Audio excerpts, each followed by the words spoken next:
Salut à tous! Aujourd'hui je vous fais une vidéo pour vous expliquer comment assaisonner les plats, comment leur donner un petit peu plus de goût et comment je travaille avec les épices. Tout d'abord, la chose la plus importante, c'est vraiment d'essayer en fait. Le secret, c'est vraiment d'acheter des épices et d'essayer petit à petit à les incorporer, en mettre un petit peu plus, un petit peu moins, jouer avec les différentes épices, les associer. Commencer par une en petite quantité et rajouter un petit peu plus de quantité.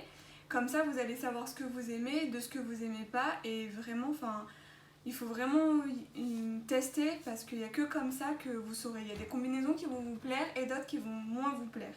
Là, je vais vous montrer à peu près ce que moi j'utilise et comment je les utilise. Principalement, déjà j'utilise du poivre. Donc le poivre, moi je l'utilise partout. C'est vraiment une bonne base. Après pareil, il faut adapter les quantités.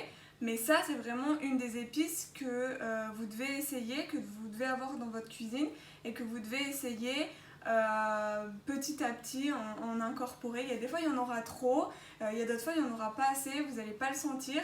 Mais il n'y a que comme ça que vous allez y arriver. Donc vraiment le poivre, c'est super important. Moi c'est ma base déjà, j'utilise que le poivre. Enfin, principalement du poivre, pas que mais principalement. Après il y a le sel. Donc j'utilise deux types de sel, le sel classique et celui-ci qui est un sel avec des plantes et des légumes frais. Il a un petit goût différent par rapport à celui-ci. J'en mets pas tout le temps. Moi j'utilise pas beaucoup de sel parce que ça reste quelque chose avec lequel il faut faire attention, on devient vite accro. C'est un très bon exhausteur de goût, mais utilisé trop souvent et dans de trop grosses quantités, au final ça a plutôt un effet négatif parce qu'on va plus sentir réellement le goût de l'aliment. Donc ça vous pouvez l'utiliser surtout si vous mangez des brocolis, par exemple des brocolis à l'eau, les légumes à l'eau, vous rajoutez un petit peu de sel, ça va rehausser un peu le goût. Et après faire attention si vous l'utilisez dans des préparations qui sont déjà un petit peu salées, n'en rajoutez pas. Donc goûtez vos plats avant d'assaisonner et ayez la main légère avec le sel, vraiment. Après, il y a trois épices que j'ai commencé à utiliser. C'est vraiment les trois épices avec lesquelles j'ai commencé à travailler. C'est paprika, curcuma et le curry. Hop. Dans ce sens-là, c'est mieux. Donc le curry, la première fois que je l'ai utilisé, j'étais encore ado, j'étais chez ma maman.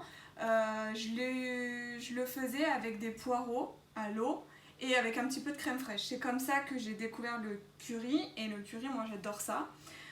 Peu à peu, j'ai connu le paprika un peu comme tous, je pense, dans les préparations, dans les viandes, souvent il y a du paprika et le goût, moi j'adorais, donc je me suis renseignée, j'ai cherché ce que c'était et c'était le paprika tout simplement. Et c'est super bon, moi j'adore. Je le prends doux parce que principalement il se vend doux dans les supermarchés, sinon c'est un petit peu épicé quand même. C'est un petit peu fort, donc pour ceux qui craignent les épices, style le piment ou des choses comme ça, pareil, il faut y aller tout doucement. Mais ça, c'est super bon. Moi, j'utilise dans les légumes quand je fais des courgettes ou des carottes en frites ou des frites de patates douces. J'adore mettre du curry, je trouve que c'est super bon. Du paprika, pardon. Le curcuma, je l'utilise pareil dans les légumes quand je l'ai fait à la poêle surtout. Dans les viandes, ça dépend lesquelles viandes, mais viande blanche associée au paprika, je trouve que la combinaison elle est super. Donc ces trois-là, vous pouvez commencer à les tester. Il n'y a pas beaucoup de risques. Le curcuma, il est très très fort en goût, donc vous allez en utiliser très peu pour avoir déjà les premiers goûts. Si votre palais n'est pas encore habitué, vous allez en utiliser une toute petite quantité, puis peu à peu vous allez incorporer et l'associer au paprika. Vous verrez que ça change un peu le goût et c'est des goûts qui sont intéressants du coup. Ces épices-là, elles ont aussi des intérêts au niveau de la santé. On sait que le curcuma il est anti-inflammatoire, donc c'est vraiment bien pour votre santé en plus de les incorporer à votre alimentation et à vos plats. Après, des petits condiments que je mets tout le temps, ça c'était pareil, ma maman qui me disait de tout le temps les mettre et au début quand j'ai cuisiné je me suis dit oh je vais pas m'embêter à mettre ça. Au final j'ai très vite compris que ça avait son importance parce que ça change vraiment le goût.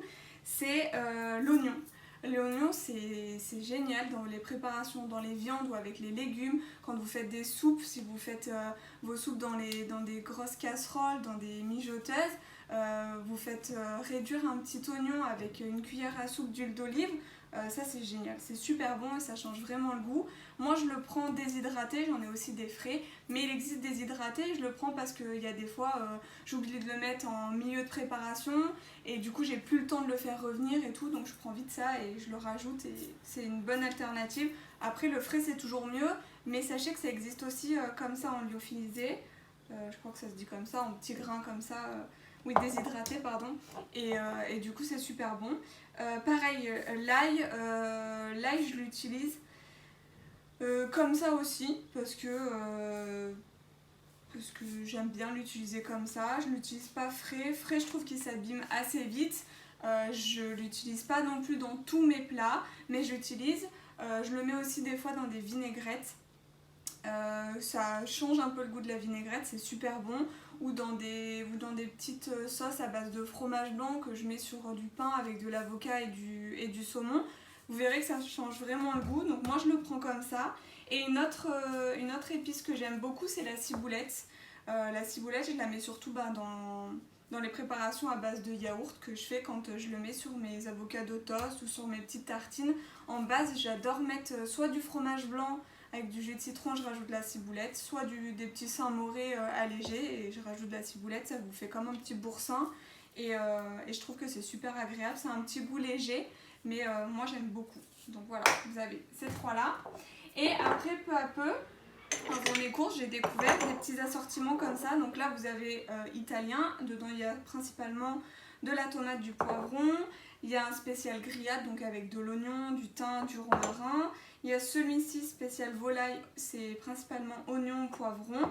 Et les petits comme ça, oriental. Vous en avez plein d'autres qui existent, hein. Je sais qu'il y en a qui existent. Moi, c'est les 4 là que j'aime beaucoup. Il y en avait un, je sais plus si je l'ai. J'ai dû le finir. Il y en avait un qui s'appelait chinois, qui avait un petit goût sucré. Donc pour ceux qui aiment le sucré salé, ben, c'était intéressant. C'était vraiment bon. Je l'ai bien aimé, mais je l'ai fini. Faudra que j'en rachète. Et du coup, bah, ça c'est vraiment des mélanges d'épices, mais aussi dedans vous avez des légumes déshydratés, comme je vous ai dit pour là c'est tomate et poivron, pour le volaille c'est oignon et poivron. Donc dedans c'est des petits légumes déshydratés et pareil ça relève un peu le goût, c'est super bon. Donc ça je le mets quand je fais des blancs de poulet, soit au four, soit à la poêle. Je mets ça dedans, ça change, pareil ça change le goût, hein. Oriental j'aime beaucoup sur les légumes, italien aussi j'aime beaucoup sur les légumes, et après grillade je le fais surtout avec du steak haché ou du haché de viande, parce que bon c'est vraiment plus thym romarin, donc c'est vraiment plus grillade, barbecue ou avec des saucisses, des choses comme ça, vous pouvez rajouter ça. À savoir que ces 4 là, dedans vous avez des légumes déshydratés à l'intérieur, des petits morceaux. Donc il y a un petit peu de calories. Par exemple, on avait regardé... Par exemple celui-ci, l'italien, vous avez 99 calories pour 100 grammes. Sachant que dans le flacon, il y a 75 grammes. Donc même dans le flacon, vous n'avez même pas les 100 calories. Et en plus, vous allez en utiliser peut-être un dixième. Enfin, ça va être... grand max une cuillère à café, donc ça représente pas grand chose, c'est pas, en termes de calories c'est pas ce qui va faire la différence sur la journée ou sur la semaine, ça va pas vous rajouter énormément de calories. Par contre c'est génial parce que du coup ça va vraiment changer le goût et ça va vous permettre de manger des fois les mêmes plats ou les mêmes ingrédients mais avec des goûts un petit peu différents, donc ça c'est vraiment intéressant. Et après les dernières choses que j'utilise, donc c'est le jus de citron. Le jus de citron, j'en utilise surtout sur mes crudités. Donc salade de tomates ou juste des épinards ou des tomates mozza par exemple. Moi je mets juste du jus de citron. J'aime pas trop mettre de sauce à l'intérieur, mais avec le jus de citron ça relève un petit peu le goût de la tomate. Donc ça j'aime bien. Pareil, dedans il y a un petit peu de calories, mais il n'y a pas grand chose. Il y a 31 kilocalories pour 100 grammes. Bon, là c'est une gigantesque bouteille, hein. C'est 1 litre. Donc du coup, il y a un petit peu de calories, mais pareil, vous n'allez pas boire la bouteille entière ou vous n'allez pas boire 100 ml de jus de citron.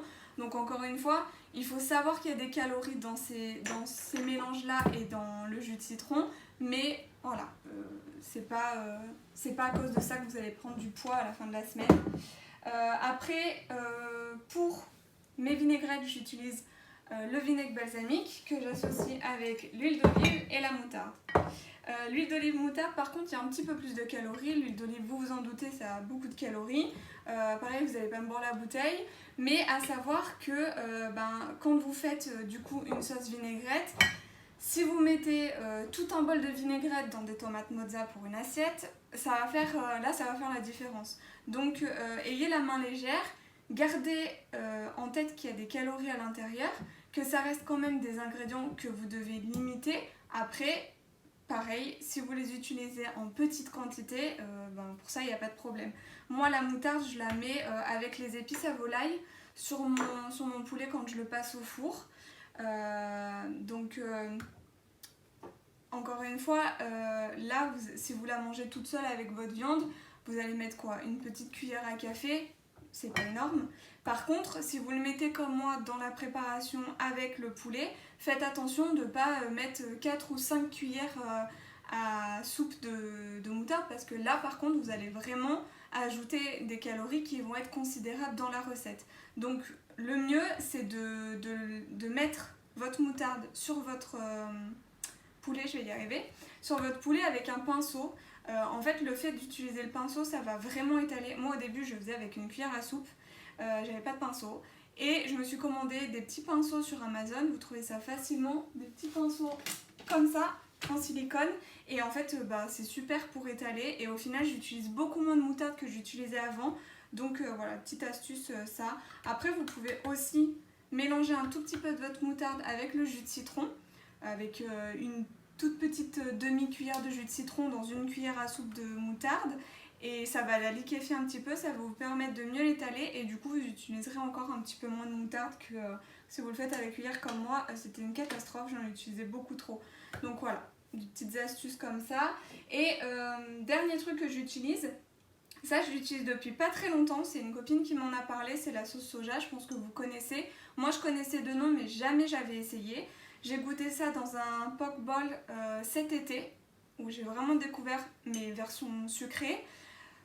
J'ai bien aimé, mais moi je l'ai acheté version salée parce que je sais que tout le monde n'aime pas le sucré salé. Donc pour le moment j'ai fait le choix de l'acheter en salé pour l'avoir dans la cuisine. À terme j'achèterai sûrement les deux, mais pour le moment j'ai pris ça. Ça c'est pareil, c'est très riche en sel et c'est aussi calorique comme la moutarde et l'huile d'olive. Donc ces trois là vraiment, moutarde, huile d'olive et sauce soja, à utiliser mais avec parcimonie quand même. Faites bien attention. Et moi généralement je l'utilise dans un wok de poulet avec des légumes et des spaghettis ou des shirataki. Et j'en mets une cuillère, voire grand max 2 cuillères à soupe, parce que ça donne très vite du goût et c'est salé.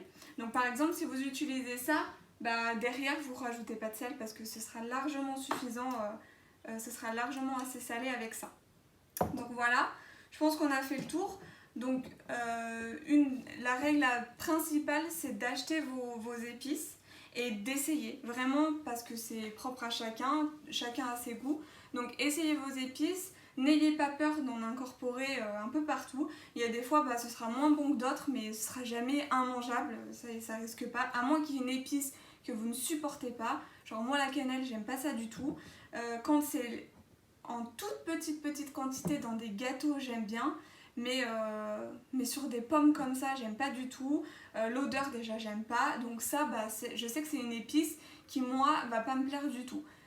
Vous ça peut arriver mais ça arrivera pas avec toutes les épices ou sinon vous êtes un malchanceux, mais bon ça m'étonnerait que vous aimiez pas toutes les épices. Donc il en existe beaucoup, testez-les, il y en a forcément que vous aimerez. Je pense aussi, moi j'en utilise pas trop, mais il y en a dans les grillades. Je pense au thym, au romarin, au laurier feuille. Vous savez, souvent c'est associé les trois dans des bouquets garnis, soit dans le pot-au-feu, soit dans les soupes, dans les potages. C'est super bon. Moi j'en utilise pas trop parce que je préfère plus paprika, curcuma et curry. Mais après, chez moi, je sais que ma maman, elle en utilisait tout le temps. Tout le temps, il y avait des bouquets garnis dans les plats en sauce, dans les viandes en sauce, dans les soupes où moi, elle faisait beaucoup de pot-au-feu. Donc, les pot-au-feu, elle mettait le bouquet garni. Donc, voilà, essayez-les, n'ayez pas peur, mais gardez aussi une chose en tête, c'est que certaines ont des calories, surtout ces trois-là. Faites attention, c'est trompeur, la moutarde a des calories dedans. Pour vous donner une idée, parce que je ne vous l'ai pas dit, dans une cuillère à soupe, donc ça fait 10 grammes à peu près, vous avez 28 calories. Donc dans un plat entier, comme je vous disais tout à l'heure, où vous avez 1 kg de blanc de poulet, vous mettez une cuillère à soupe, ça va, puisque vous n'allez pas manger du coup la cuillère à soupe avec le blanc de poulet. Donc les 28 calories vont être dispatchées dans tout le plat, donc ça va. Par contre, si vous m'en mettez 3, ça va vite augmenter les calories et au final pour pas grand chose, parce que la moutarde elle va vous donner un certain goût, mais en termes d'apport nutritionnel, elle va rien vous apporter, elle va pas vous caler et elle va pas vous apporter les vitamines, les minéraux et les macros dont vous avez besoin. Surtout juste rajouter du coup des calories. Le plus important c'est de vous rajouter de la protéine et là ce sera pas le cas avec la moutarde. Donc voilà, ayez conscience de ça, gardez ça en tête sans forcément diaboliser le fait qu'il y ait des calories, juste à utiliser avec précaution. Pour des petits mélanges comme ça aussi, il y a des petites calories, mais comme je vous ai dit tout à l'heure, là par contre ça fera pas la différence parce que les calories vont être infimes dans toutes vos préparations. Et ça après il n'y a pas de calories, sel, poivre, curcuma, paprika, curry, ciboulette, ail, oignon. Dedans il n'y a pas de... après si l'oignon et l'ail parce que ce sont des légumes, mais pareil, ça c'est... Il n'y a pas de problème à utiliser. Et aussi attention au sel, et je vous montre un peu de plus près. Donc c'est celui-ci moi que j'utilise, c'est ma maman qui a testé ça un jour. Et voilà, j'en rachète tout le temps parce que une fois j'utilise celui-ci, une fois j'utilise celui-ci. Je trouve que ça change vraiment le goût, genre dans mes soupes j'aime beaucoup mettre celui-ci. Ça relève beaucoup plus le parfum de mes différents légumes que je mets dans les soupes. Donc voilà. Donc testez tout ça, n'ayez pas peur, gardez en tête juste que certains sont à utiliser avec précaution et puis faites-vous plaisir parce que il faut que vous fassiez plaisir dans ce que vous mangez. C'est dommage de vous frustrer alors qu'il existe plein de solutions qui ne vous rajoutent pas de calories. Donc voilà, j'espère que ça va vous aider. Et puis si vous avez besoin encore d'idées et d'aide, faites-le savoir à Alexandre et puis on réfléchira ensemble à ce qu'on peut faire pour vous aider. Voilà, bonne chance!